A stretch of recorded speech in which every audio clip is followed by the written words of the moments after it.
Hello and welcome to the garden. I think one of the many fun things to do in a garden is to collect seeds. I have a kale plant here that I have let go to seed. So here's the kale plant, and it has sent off shoots, and then these turned to flowers, and after flowers comes a pod. So after the kale plant flowers, it'll form a pod, and then you don't seed harvest this, and let me show you why.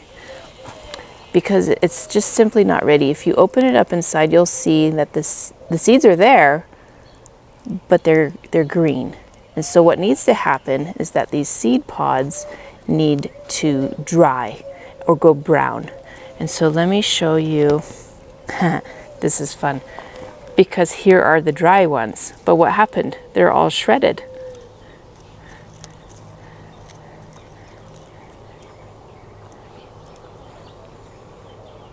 And the seeds are gone. And so think for a minute while I show you a couple more examples of this. What could have been after dry seeds, shredded open the pod, and took absolutely every one of them? Have a guess? If you thought birds, you're absolutely right. Every morning I'll see birds out here. They get on the branch and they peck and they eat the seeds. And so my goal today is to find a pod or two, not the green ones, but a brown one that I can seed harvest from, that maybe hasn't been completely pecked out. Let's gather a couple. This one. Okay, it's got one brown seed in there and a green one. This green one doesn't feel as wet as the others, so I might take that. And I've got a little container that I'm going to store these in, and I'll try planting them in the fall for a fall crop. So let's gather a couple pods, and then we'll do this over the container. There's a nice brown pod that hasn't been pecked out yet.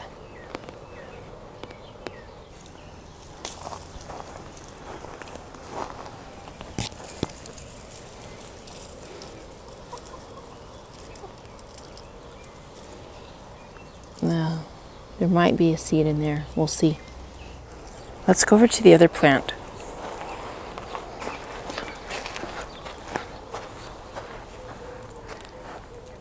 That doesn't look promising, but I'm going to try it and see. That one maybe.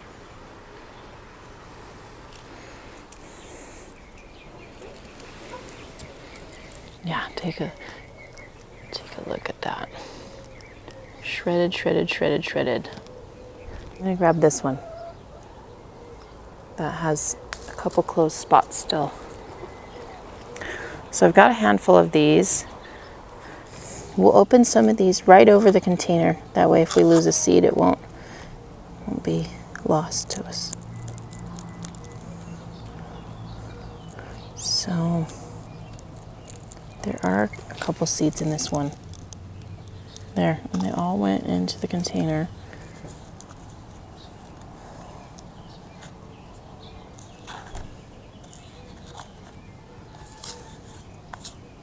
Let's try a couple more.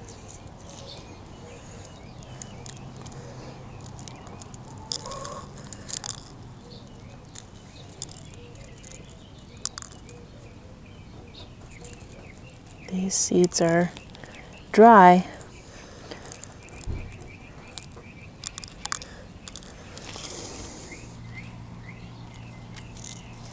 Let's see. There you go, I can hear them falling down in there. Well, I can hear them falling down in there. Let me put the mic over there. That'd be fun.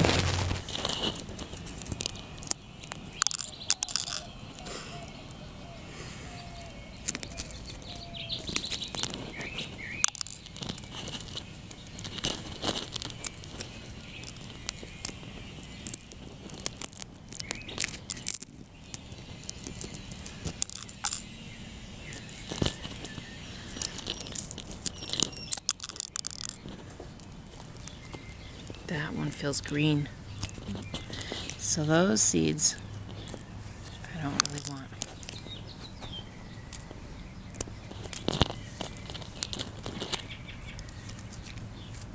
And when I say it felt green, it felt damp. So some of these are green in shade, but it's a dry seed, so that's worth storing. But the ones that are still moist, I don't want to store. So I have a small collection, and I might go around the plant and see if there are any more pods worth harvesting. So I was expecting them to be black seeds, so we'll have to see how these work planting them in the fall. So here's my seed collection. I have varying shades of yellows and greens, and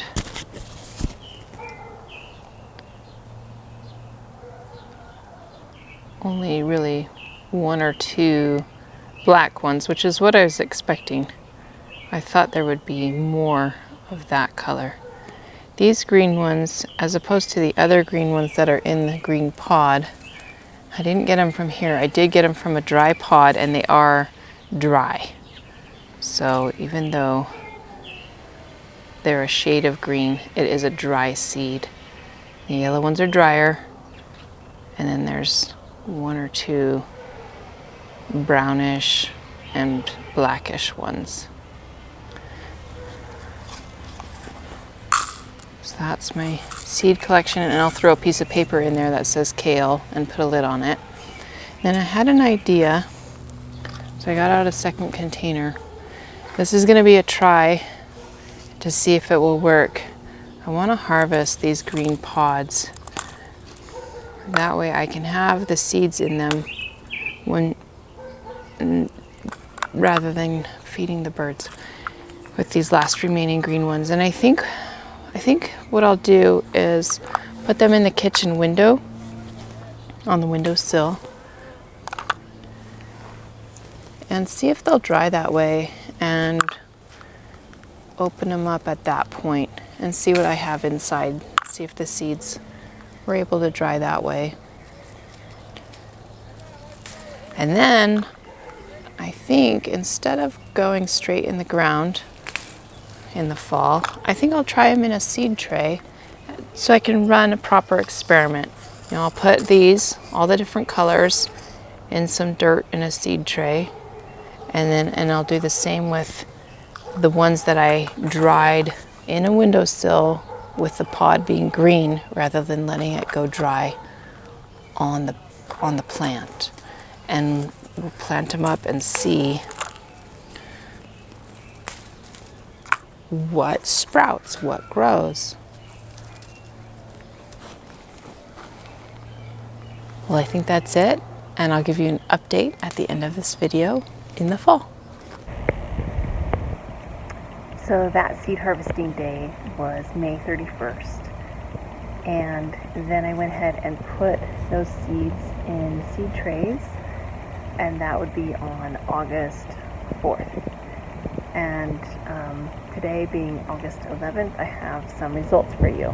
So first I'll show a little bit of planting those seeds on August 4th, and then I'll show you the results of my seed experiment. It's an expensive bag, and so this is a see how it goes, and I'm not going to show a results show today. Okay, so let's get planting, and I'll show you some of the things. I'm going to start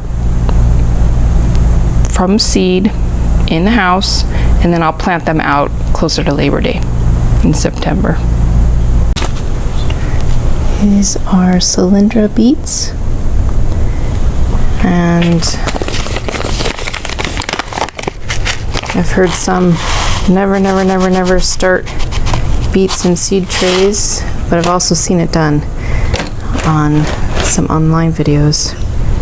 And I'm gonna go ahead and try and jump start beets by sowing them in the seed trays in the house. I'm going to put 2 or 3 in each one and thin them out later as needed. Beets are, the seeds are sort of in these kernels, and so it doesn't represent a beet seed, it represents a cluster of several seeds. So there'll be a few seeds in each one of those little nuggets. So we ought to get some to germinate. Extras if I want to direct sow in September. I'm just going to cover this with a little bit of extra watered. I'll put a clear lid on top, and when you see a sprout, that's when the lid comes off. And you keep it in the house until you're ready to plant out, which for me, my best guess is beginning of September.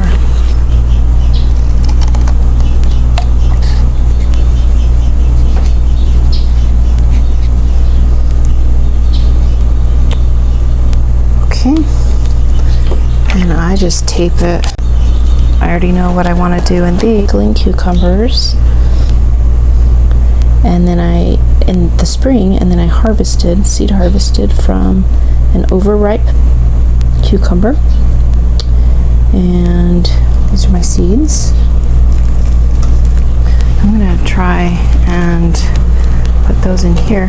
Now I have done this spring, get just a little dusting of soil on top.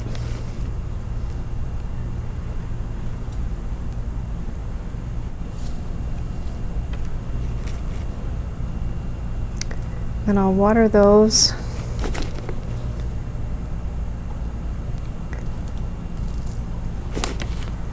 And I'll cover them, snap it down with the strawberry lid after I water them, and put it under the grow lights inside the house. Okay, ready for the reveal? Okay, first we have the dried pods that we harvested from the kale plant. Okay, did they germinate?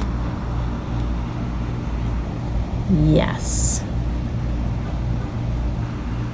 Every cell, there's 6 toilet paper rolls there, cut in half, filled with potting soil, and every cell has, or module, whatever you want to call the toilet paper rolls, every one has kale seeds germinated, little seedlings.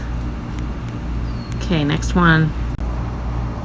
Okay, this is the kale that I picked the pods green and dried the pods in the kitchen windowsill, and then harvested the seeds after that and planted them. So did they germinate?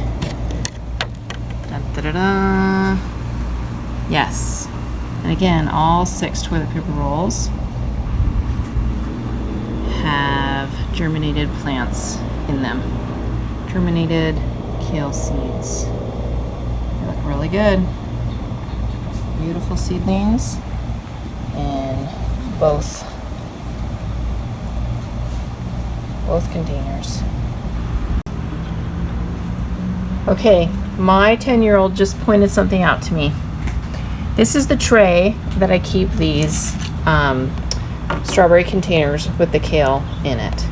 So when I worked, I dropped some soil and I also dropped some seeds. Look how resilient these kale seeds are. They're growing in barely any dirt at the bottom of this tray. There's it's spilled dirt. It's not even deep. How funny is that? So there you go. Kale is a resilient plant. My goodness. So the takeaway for me, kale seems to be a very resilient plant, not fussy at all about how you seed harvest.